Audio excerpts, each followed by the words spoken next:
guys, so today's video is going to just be a chit-chatty video. It's a real talk, it's a Q&A, it's all mumbo jumbo mixed up together.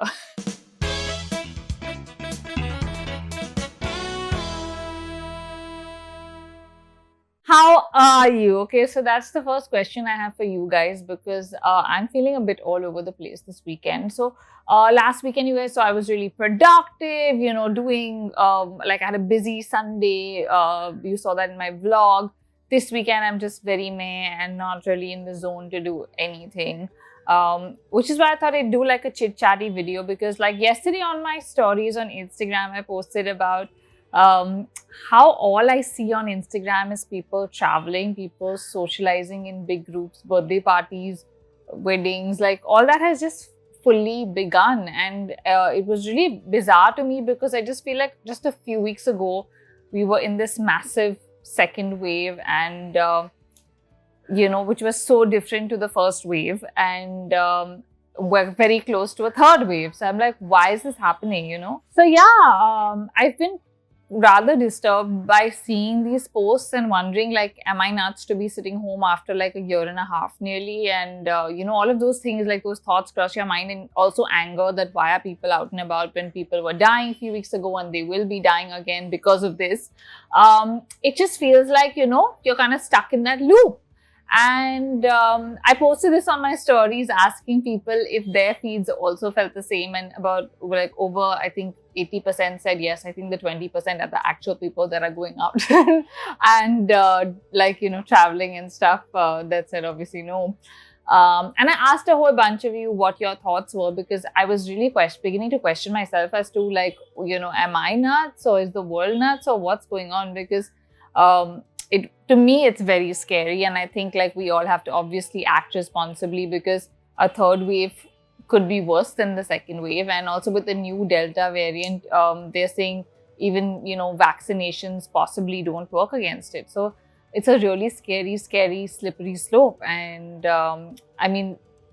pandemic fatigue is obviously setting in for all of us, whether we're sitting home, obviously people are going out because of that, right? Because they feel like they're fed up, they're all of that. But to everyone doing that, I want to just say even the people sitting at home are fed up. We don't really want to sit at home, or we don't really love not meeting our friends and family or, going on a holiday. Like for me, this says, I think the longest I've not traveled in my whole life. Even as a kid, like I don't think I've not traveled for a year and a half ever. Like I've not even been to like Pune or like Alibag, nowhere. So yeah, I just feel like we all need to be responsible, and yeah, pandemic fatigue is real. It's getting hectic for everybody. Everybody's beginning to get like fried at home. We did it the first time, we did it the second time, we're doing it now again. Also, the word lockdown seems very scary now when it happens and you're like, nahi. But what else can we do? And as someone who, amplified a lot of appeals in the second wave, it's scary. And I would say we all need to act responsibly because it is scary and it's not something that's going away. So we need to learn to live with it, but responsibly. Those were my thoughts on pandemic fatigue and how I'm feeling right now, and traveling and socializing and etc. etc. etc. How are you guys feeling about that and in general? The next thing I wanted to talk to you guys about is the ASCI guidelines, the influencer guidelines. There are a few things I wanted to actually do a whole video for you guys. Do you still want to see that video? But just in general that a lot of people aren't following the guidelines at this point, and I just feel like you as the audience have the power to make us creators or anybody follow the guidelines. And I would love to do like a brief video for you guys if you want on who it applies to, what it actually means, and how you can complain and stuff like that. But before that, I just want to tell you that anyone can complain. Complaining is anonymous. All you have to do is like WhatsApp. There's a number which you can WhatsApp. There's an email. I will put that in the description for you guys. And if you find any post across the board, whether it's a cricketer, actor, creator, influencer, whatever term you want to use, a person not declaring a paid partnership or, even a barter or whatever, you can complain and ASCI will get in touch with them. Of course, there's a longer version of the guidelines, which I'm happy to explain.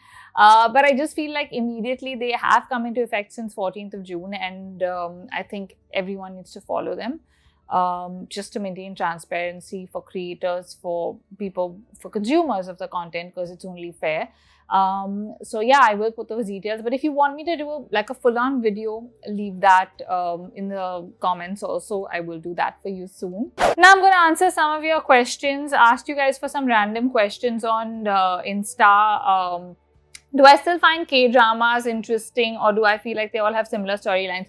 No, love them. Currently watching Mine, Penthouse Season 3, Hospital Playlist Season 2.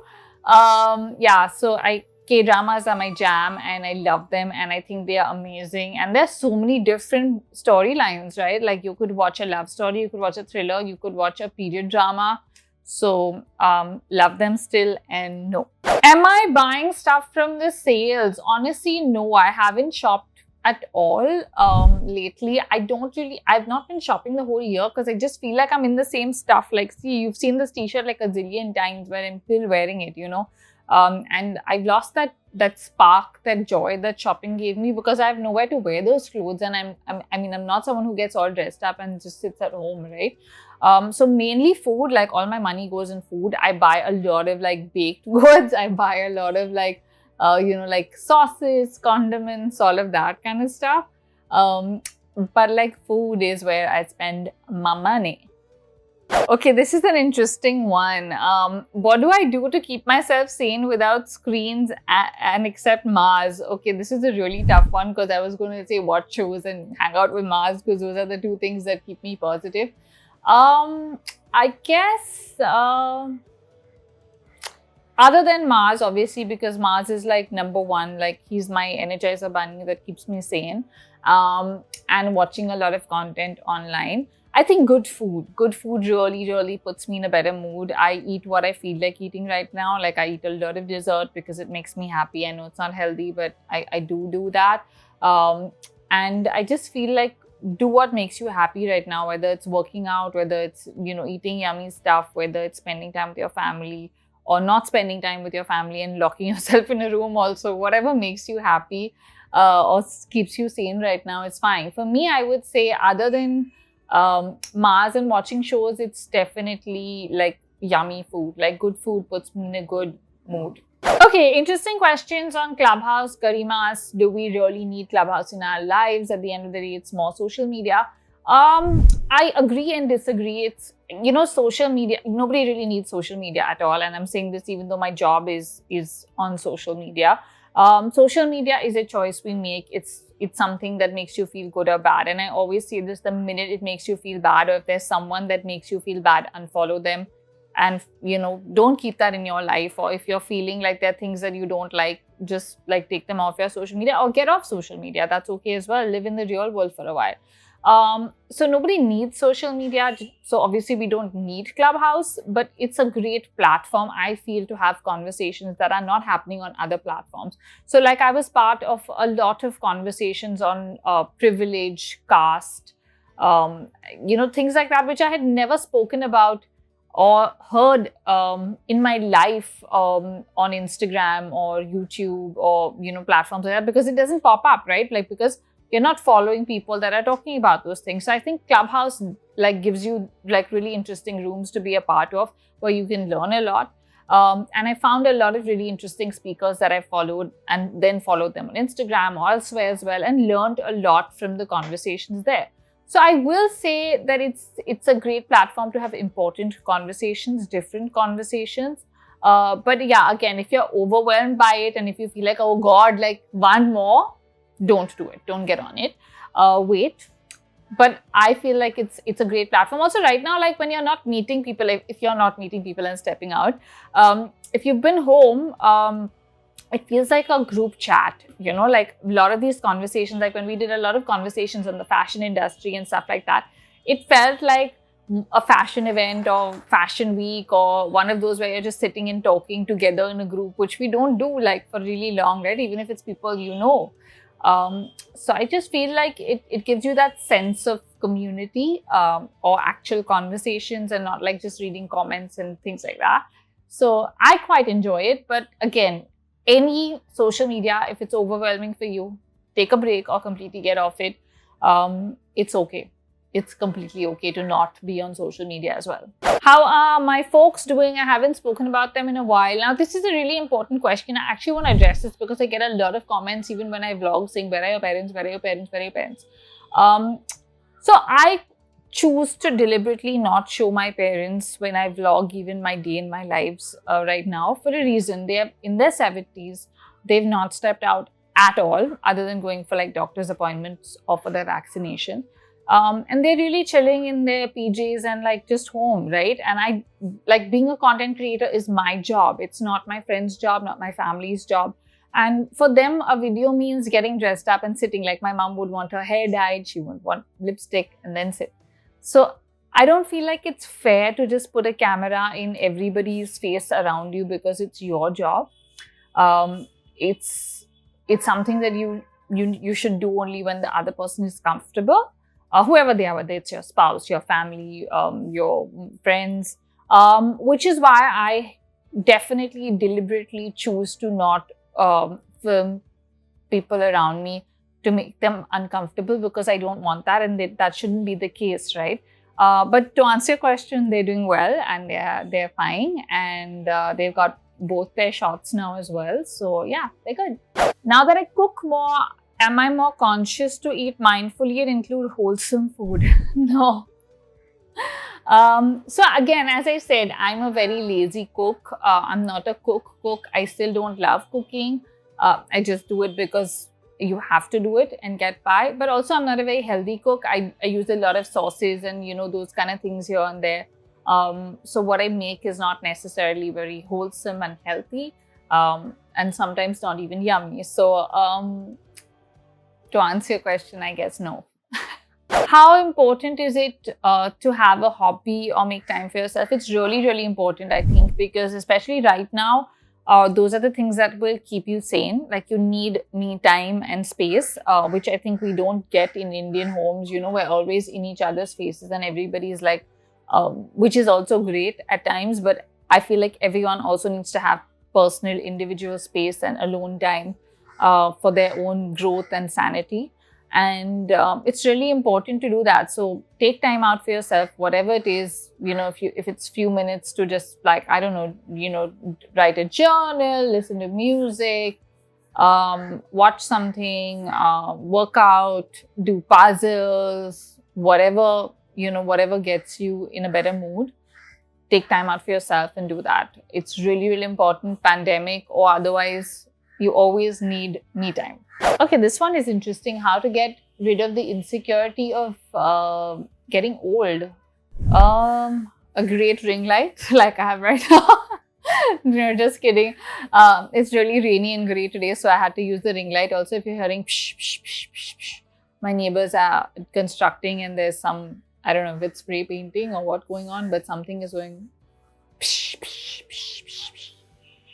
But yeah, to answer your question, I guess get a great anti-aging cream and just embrace yourself. And yeah, I mean, for someone like me, I don't look at it. Obviously, I see a lot of grays now, and I do color my hair. But obviously now, the last time I went to a salon was Feb, and I haven't been since then. So it does annoy me. Like, when I look here, sometimes I'm like, oh God, there's so many grays. And I was thinking of coloring my hair myself, but then if I do a global color, I'll lose all these lovely highlights that I have, which I'm quite loving right now. So I think you have to kind of deal with it in your own way. Something about aging is going to annoy everybody. I don't think there's anyone that likes like all the aspects about aging. Like, for me, like crow's feet and like lines around my eyes and stuff like that don't bother me. That's not something that's bothered me. But my gray hair annoys me. Like, I don't love the look of it. Like, I love getting my hair colored. So yeah, I guess you have to just deal with it with whatever annoys you. Fix it to a degree if you want to fix it. If you don't want to fix it, embrace it. But yeah, we all age and we all have insecurities. I don't think there's any spiel I can give you to kind of get rid of that, sadly. And also what bothers each person is different, right? Like what bothers me might not bother you. Something that bothers you might not bother me. So I think everybody has to kind of deal with that in their own space. I, as a person, don't think I would get like any work done, like as in on my face. Like I don't think I would get like Botox or stuff like that, because I don't think I like want to do that to my face ever. I'm happy to age that way. But if it means like coloring my hair to get rid of my grays, sure, I'm happy to do that. And that's not something that bothers me. Like, I mean, I'm happy to do it. It's not something like I think that's problematic. So I guess you have to think and figure what your line of how much you want to do, I guess. I don't know. I don't even know what I'm saying anymore. Next question. How do you prioritize your aspirations over your family responsibilities or vice versa? Oh my God, this is like, I think a whole different video altogether, because I feel like I have this conversation with a lot of my girlfriends. Why? Why? Because read my t-shirt. So I think in this space that we're in India, the women have so much pressure on them to be like perfect, wives, daughters, like partners, whatever, everything, and mothers, whereas like the men have less of a load in their life, and it's very hard to kind of prioritize your job and career. Especially this year, I think for a lot of working women with kids and families, it's been really, really difficult. And I know a lot of my friends are in that position, so we have these conversations, and it's really easy to sit back and be like, oh, why isn't this happening, or why isn't that happening, when the harsh reality is actually something else, and most people just want to do what's best for their kids. So it's a really fine line, and it's really, really difficult. Again, varies from person to person. But I do feel like somewhere you have to prioritize yourself and your ambitions and aspirations, because if you don't do that at all, then you will be sitting like 20 years later thinking, shit, I should have done that, I should have done that, I should have done that, I should have done that in my life, and you won't be happy later in life. So it's okay to take us like step back for a point, like a year or 2 years if you want, or even longer. Yeah, like I guess you have to prioritize, balance them, which is the hardest job obviously in the world. It's easier said than done. But like even with me, when I say I'm looking after my parents, there are times I have to prioritize my job, or there are times that I have to prioritize their health and them, and doing stuff for them. So I think you have to just kind of figure that balance out in your life and do both, because otherwise you will regret it. Like if I didn't work at all and I just focused on looking after my parents for even like a year, I would obviously feel like annoyed and irritated, and I wouldn't be the best version of myself as a person. I would obviously want to do both. So I think finding a balance and doing these things is really, really important. But don't forget yourself, because I feel like a lot of us tend to forget ourselves and our ambitions and put everybody else before us. And then, years later, we realize that, oh, why didn't I do this? Why didn't I do that? And I see that a lot, which I would say don't do that. Prioritize yourself at some point for sure. So guys, that's it from me. I hope you enjoyed this video and found it therapeutic. I did. I felt like I was talking to my friends. So thank you for this, because I really needed it. It's been a blah week, but it's getting better now. And I hope you're all home and you're safe. Stay that way. Comment below if there's anything else you guys want to talk about, or just say hi, and let's continue the conversation in the comments. See you guys. Stay home. Stay safe. Bye.